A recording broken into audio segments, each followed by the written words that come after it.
Unit 3, Lesson 6, Converting from the Factored Form to the Standard Form, and Sketch using Key Features. So, if you recall, the standard form of a quadratic relation or a parabola looks like this in terms of its equation. So it's y equals a times x squared plus b times x plus c, where a, b, and c are constant values. And if you remember, the c value here is a key feature. It tells us the y-intercept, where the parabola crosses the y-axis. So if you think about this for a minute, here's the x and y-axis, and here's a parabola. Here's the y-intercept. That's our c value. So when x is 0, everything, this term disappears, and this term disappears, and I just have c. So c is the y-intercept. And that's the key feature that you see from the standard form. We also have the factored form. So the factored form of a quadratic relation or a parabola looks like this. So it's y equals a times x minus r in brackets times x minus s in brackets. And a is the same value as you would have in standard form. Okay. R and s, well, these are the key features for the factored form, and these features are the x-intercepts. So R and S tell you the x-intercepts of the quadratic. So x-intercepts. Okay. Now, in both standard and factored form, the key feature that we can easily see is the direction of opening.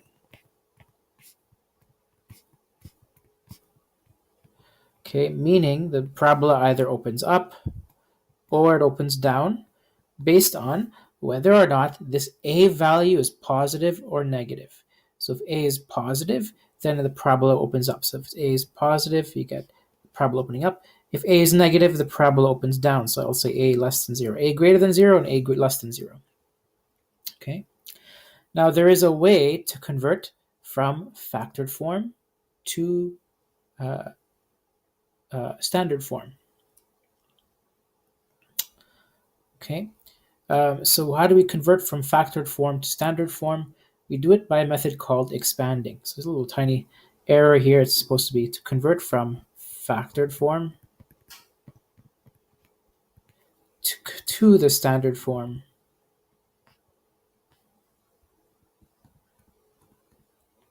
We need to do something called expand. Okay. In other words, multiply to get rid of the brackets.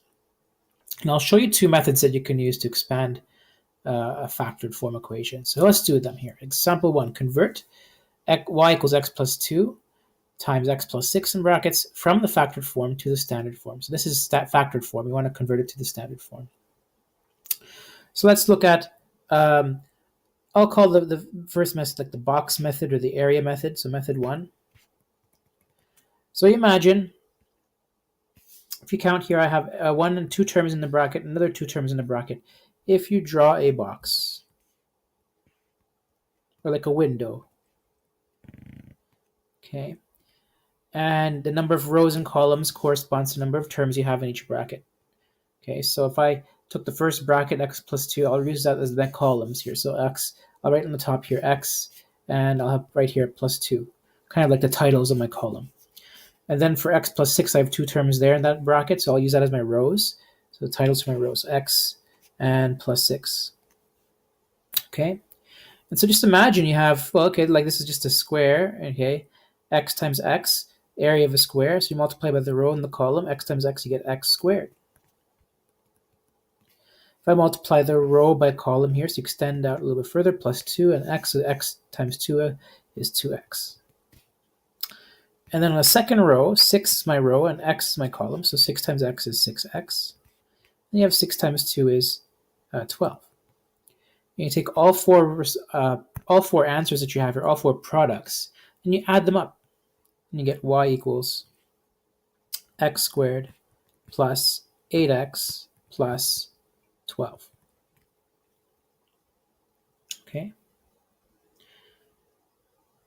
Right? So the reason why that works is just think of like, so here's just a quick aside here. So if I imagine you had a box, square, okay, and the length of that square was x, and so the other side would also have to be x. It's a square, so all sides are the same.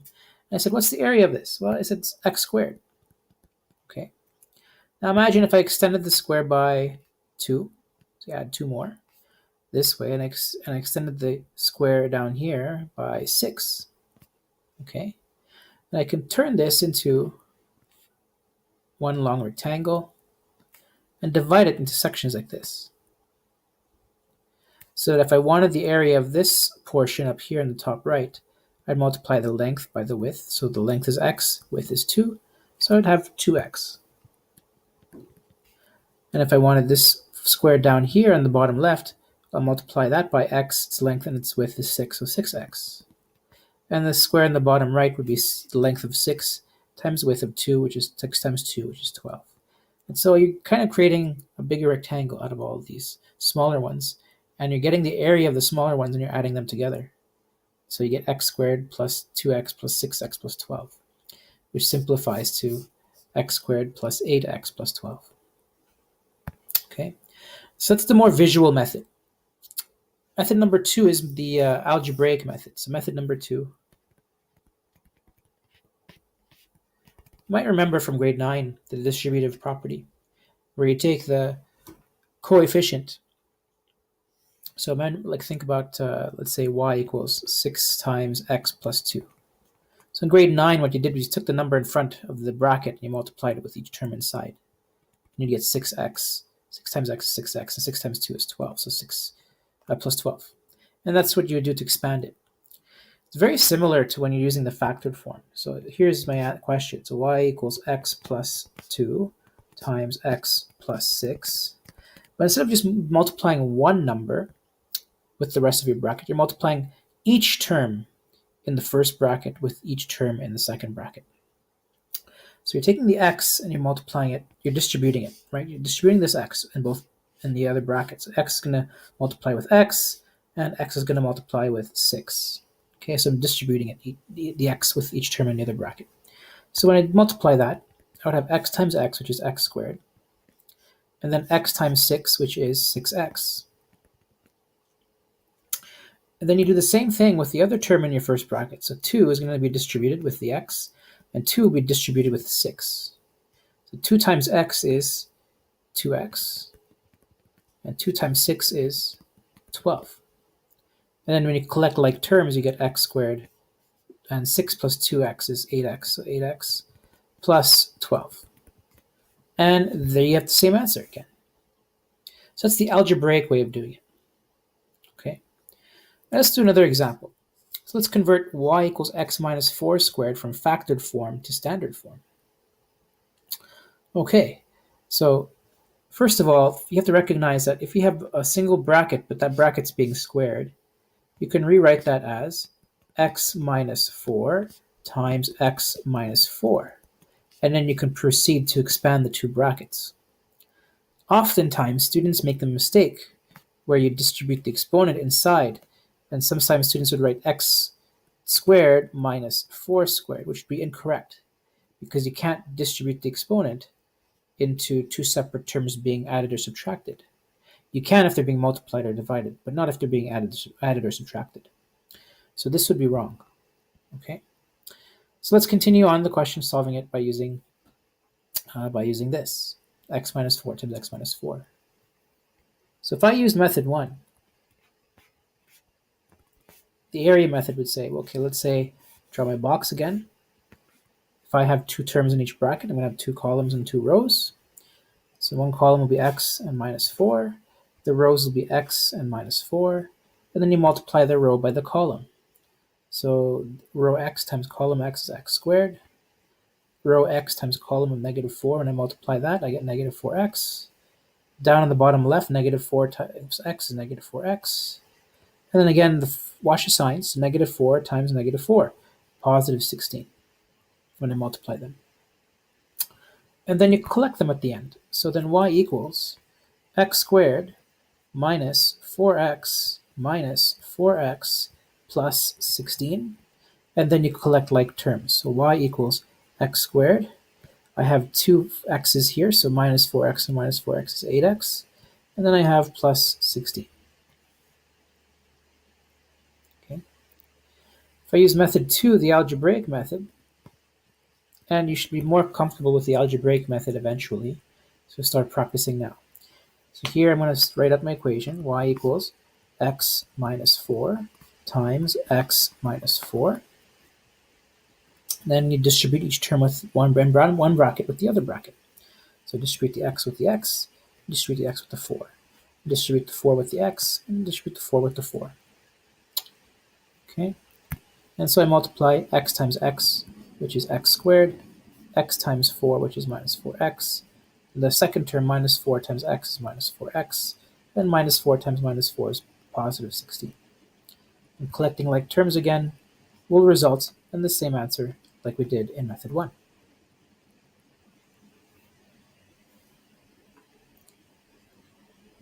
Okay, let's look at another example. Example number 3.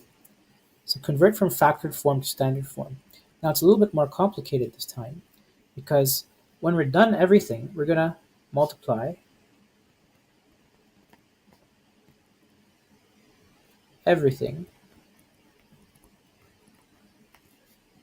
by -2.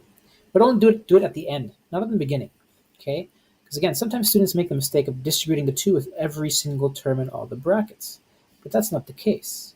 Think about it this way. If I gave you a product and I said, what is 5 times 3 times 4, you wouldn't multiply 5 with the 3 and then 5 with the 4. You only do it once. 5 times 3 and then times 4. So same thing here. It's going to be -2 times the bracket times the bracket. So never distribute the -2 with both brackets, because then that's like saying you're multiplying -2 with 2 other numbers, when that's not what you're doing. Okay? It's often easiest to just deal with the brackets first. Okay? So if I did method 1,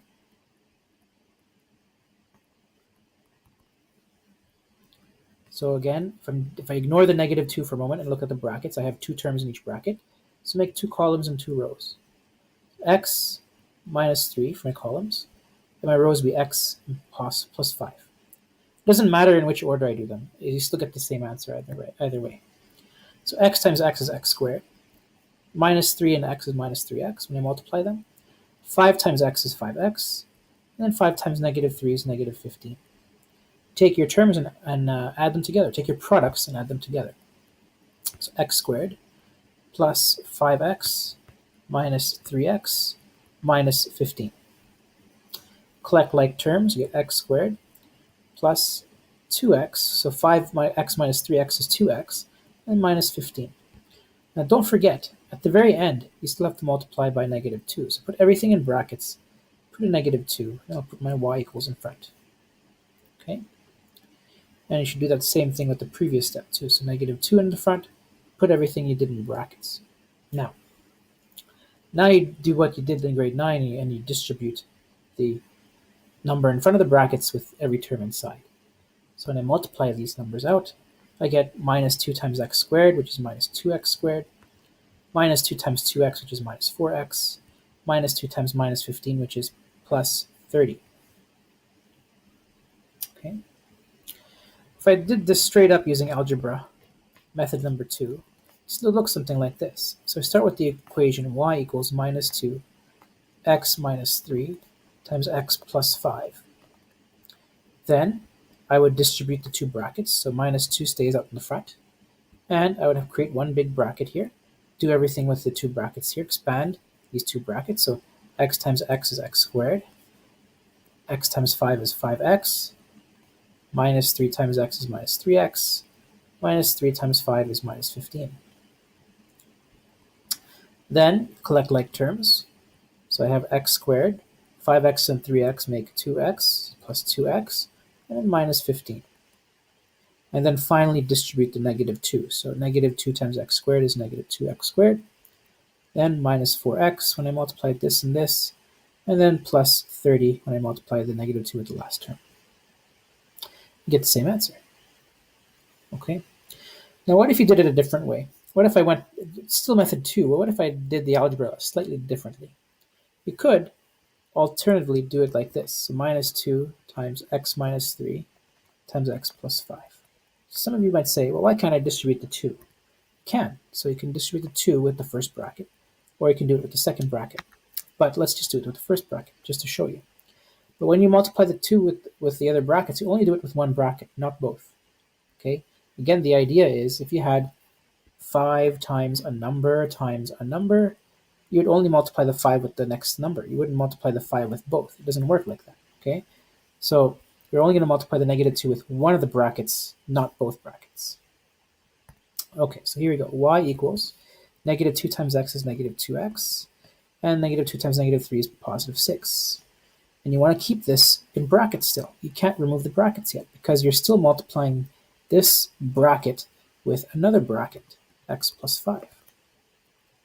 Now, you do the same thing by expanding, distributing each term with the other one. So here we have y equals negative 2x times x is negative 2x squared.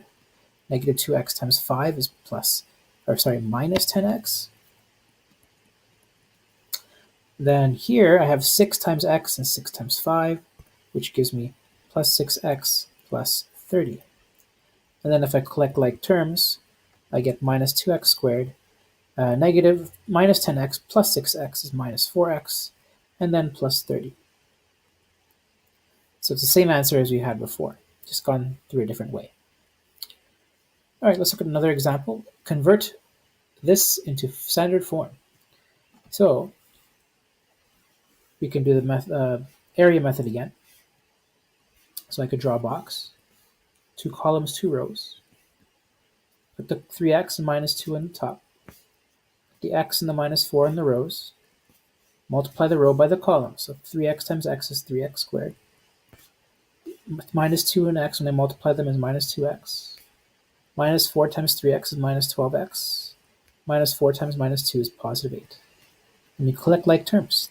Y equals 3x squared minus 12 and minus 2 make minus 14x. And then I have plus 8. And there's my standard form. If I did it using algebra, or expanding, using the distributive property, you'd say, okay, let's multiply 3x times x, which is 3x squared, 3x times 4, which is minus 12x, minus 2x, and then plus 8. Collecting like terms, 3x squared minus 14x plus 8. And there's my standard form. Okay, example 5. Let's convert this expression from factored form to standard form. We're going to look at the key features and we're going to use them to sketch the graph. So we have it in factored form. Let's expand it. So if I expand it, let's just use the box method for this one. So 2 columns, 2 rows. Ignore the 1/2 for a moment. Put in everything else. So x and minus 6 and x and plus 2 for the rows. Multiply the rows by the column. Here you'll have x squared. On the top right, you'll have minus 6x. The bottom left will have 2x. And the bottom right will have negative 12. Put them together. Y equals, don't forget the 1/2. So 1/2, put your answer in brackets. X squared minus, so minus 6x and 2x make minus 4x. And then I have minus 12. Now I can distribute the 1/2 with every term inside. And when I do that, I'll have y equals 1/2 x squared minus 4 times 1/2 is 2, so 2x. And then half of 12 is 6, so minus 6. And only after you do this step can you claim that here this is your c value, that's your y-intercept, because this is a standard form. Standard form does not include the brackets that you see here, so you have to expand the brackets as well. Okay, so we can start with the y-intercept. We know that's minus 6. The x-intercepts come from what you see here in the brackets. So remember, the x-intercept requires that y equals 0. So to get a 0, you have to, when you're multiplying factors, one of those factors has to be 0. So if this factor is going to be a 0, then x has to be 6. So 6 minus 6 is 0. So one of the x-intercepts is 6. So 6 comma 0 as a coordinate. And the other one will be from this factor here, and to make this factor a 0, x would have to be negative 2. So the other x-intercept is negative 2 comma 0. Okay. Now, to get my axis of symmetry, you take the average of your x-intercepts, so 6 plus negative 2 over 2, which is equal to 4 over 2, which is equal to 2. Okay, and so that axis of symmetry is the x-coordinate of your vertex. So to get your vertex, take your x-coordinate of your vertex, put it into the equation, and find the y value. So y equals 1/2 times 2 squared minus 2 times 2 minus 6. And that's equal to, so 2 squared is 4, half of 4 is 2, 2 times 2 is 4, so minus 4, and then minus 6, which results in a negative number, minus 8. So the axis of symmetry is x equals 2. The vertex mean now is 2 is my x value because it's from the axis of symmetry. The y value is negative 8 because that's what we found when we plugged in our x value into the equation. And the direction of opening is up because a is greater than 0. A is a positive value. A is 1/2. 1/2. Okay. Now I have everything I need to plot this equation or sketch this graph. So let's plot our x-intercepts here at negative 2 and positive 6. We can now also plot our y-intercept at negative 6. Our vertex is at 2 and negative 8. And because this is our axis of symmetry, I can plot a mirrored image point of this point of the y-intercept on this side. So just count 2 squares because 2 squares over, okay. And now I have what I need to connect the points to create my parabola. I'm just going to create my parabola like this. And then draw your arrows at the end to show that it's continuing in both directions. Okay, and that's it. And this ends this video.